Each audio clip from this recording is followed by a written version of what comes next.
المصطفى بلغ مقاصدنا واغفر لنا ما مضى يا واسع الكرم يا رب بالمصطفى بلغ مقاصدنا واغفر لنا ما مضى يا واسع الكرم. Ya, kenapa? Fa'inna wa'alamu bihi, maka sesungguhnya aku lebih mengetahui. Allah tahu tuh, kalau hambanya ini kalau dalam keadaan sehat pasti datang haji. Allah tahu kepada hambanya ini kalau dia dalam sehat pasti sholat berjamaah, pasti sholat witir, sholat tahajud, sholat ini, semuanya Allah tahu. Tuh, karena Allah tahu isi hati kita sebenarnya. Ya. Maka begitu juga Allah yang telah mengikat, menahan hambanya dengan dalam keadaan sakit, sehingga dia tidak bisa melakukan amal-amal soleh yang seperti dia dalam keadaan sehat walafiat. Makanya nanti ya banyak orang yang merasa saya ya artinya melakukan perbuatan amal soleh seperti ini, kemudian sakit, tiba-tiba di akhirat banyak pahalanya gitu. Ternyata pahalanya terus berjalan ya, meskipun dia tidak bisa melakukan seperti apa yang dia lakukan ketika dia dalam keadaan sehat. Kalau kepengen doang enggak ya, dia kepengen ngaji misalkan enggak lagi itu katanya tidak menjadi rutinitas. Intinya Allah tahu lah ya, karena daripada kita punya hati kita ini. Ya, kalau ingin mendapatkan pahala terus berjalan ya istiqomahkan daripada setiap amal-amal soleh.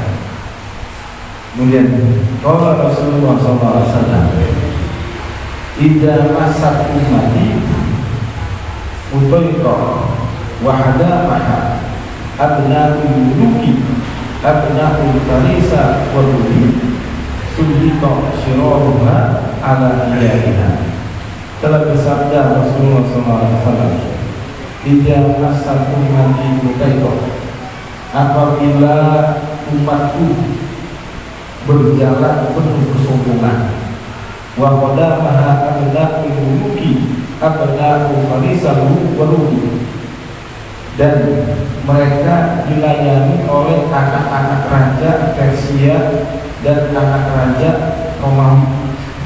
Sudito siroruha al-iyahina, niscaya orang-orang jahat di antara mereka akan diberi kekuasaan atas orang-orang baik di antara mereka.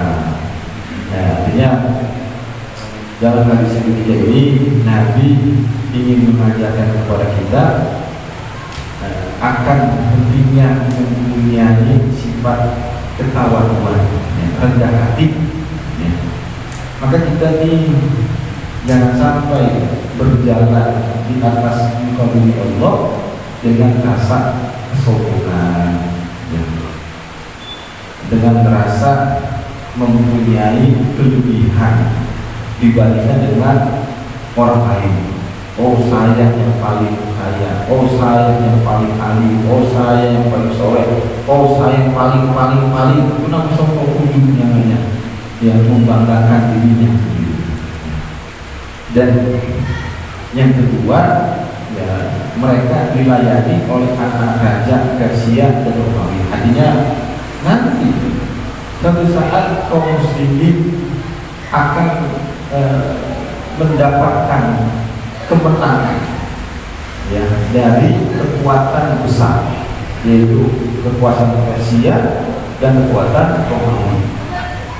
Memang kalau dalam sejarah ya, Islam ketika di zaman Nabi itu semakin berkembang. Ketika setelah hijrah itu berkembang sampai terjadinya Fathu Makkah, sampai meninggal Nabi Muhammad diteruskan oleh para sahabat-sahabatnya, dengan Abu Bakar, Utsman, Umar, dengan Ali, nyebar semuanya ke Jazirah Arab, sampai semua Timur Tengah dikuasai oleh orang-orang Islam.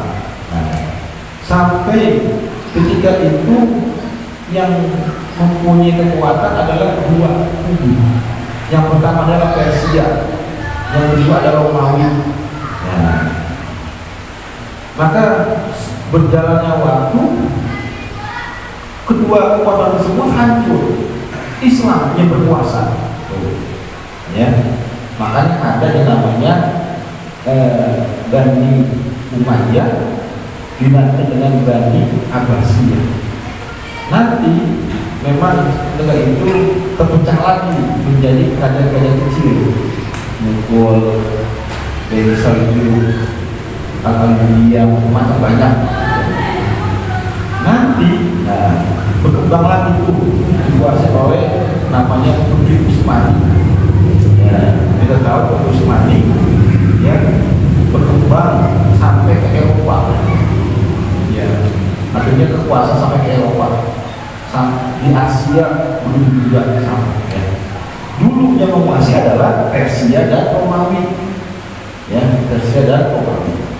Nah, ketika Islam sudah diberikan kekuasaan, hidup dalam keadaan kesejahteraan, berlimpah harta, maka banyak orang Islam yang hidupnya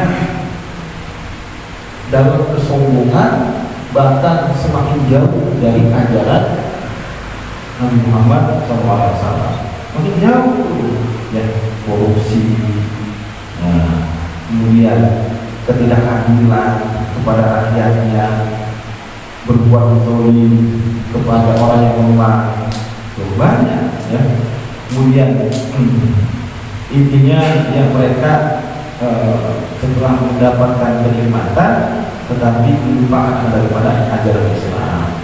Seharusnya semakin dekat kepada Allah, ini semakin menjauh yang dari daripada Allah Subhanahu wa taala. Maka sudito sirofa aladiyah, niscaya orang-orang jahat di antara mereka akan diberi kekuasaan atas orang-orang baik di antara mereka. Ya. Artinya Allah diserahkan kekuasaan, Allah kirim pemimpin yang zalim, dan Allah kirim pemimpin yang zalim, penguasa yang menindas para ulama dan orang-orang soleh, bahkan orang-orang fasik lebih banyak dibandingkan dengan orang-orang soleh. Nah, kebenaran menjadi lemah, sedangkan kebatilan menjadi kuat. Karena kita udah mulai jauh. Kalau kita ingin mendapatkan pemimpin yang adil, ya yang adil, pemimpin yang memperhatikan rakyat, benahi dulu kita nih, dekatkan diri kita kepada Allah. Ini masyarakat seperti itu, jangan nuntut pemimpin begini-begini. Kita dulu nih dekatkan kepada Allah. Rakyatnya menjadi hamba Allah yang bertakwa. Nanti kalau sudah itu terjadi, ya, artinya Allah kirim pemimpin yang adil, Allah kirim penguasa yang menghormati para ulama dan orang-orang soleh, Allah kirim yang namanya orang-orang yang bisa membela kebenaran, ya, menjatuhkan daripada kebatilan, ya, bahkan nanti dalam hidup masyarakat tersebut lebih banyak orang solehnya daripada orang-orang fasik. Makanya intinya bahwa kita diajarkan ketika mendapatkan sebuah nikmat, jangan sampai melupakan Allah, jangan sampai mempunyai sikap takamur, jangan sampai mempunyai namanya kesombongan.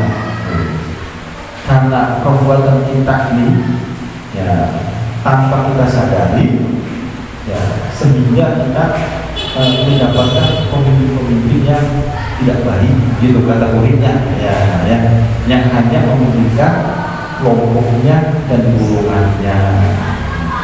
Nah, jadi kalau ingin mendapat pemimpin yang baik, kita berusaha untuk mendekati perempuannya ibadah kita. Ya, Indonesia kalau misalnya hitungannya mayoritasnya umat Islam, apakah mayoritas tersebut termasuk orang-orang yang bertakwa? Ini belum tentu juga. Ya. Apalagi banyak yang kepercayaan dulu ini dia punya aliran kepercayaan karena mereka dipaksa untuk masuk dalam 5 agamanya diakui dari Indonesia.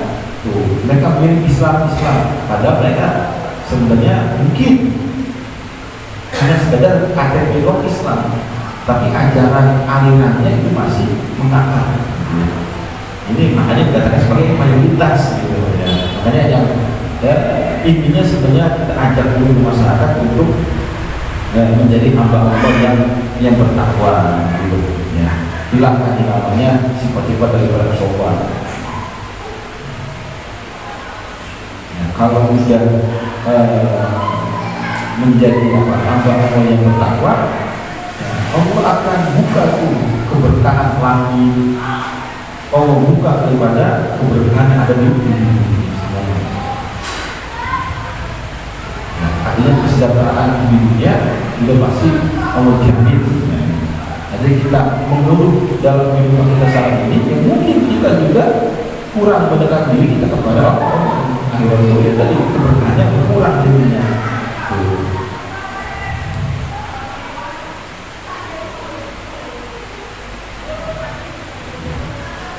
Artinya peringatan Nabi Muhammad SAW bahwa ketika umat tenggelam dalam kemewahan, kesombongan, dan kecintaan kepada dunia, maka Allah dapat menjadikan orang-orang yang buruk mengendalikan atas orang-orang yang baik. Tadi, ya, jika ada kemewahan, kesombongan, itu artinya menunjukkan bahwa orang tersebut dapat menjauh dari Allah Subhanahu wa Ta'ala. Makanya kalau kiri itu namanya penguasa yang orang-orang yang buruk bisa mengendalikan daripada orang-orang yang baik. Ya,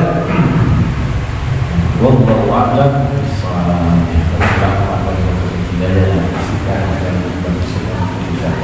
Yang umur yang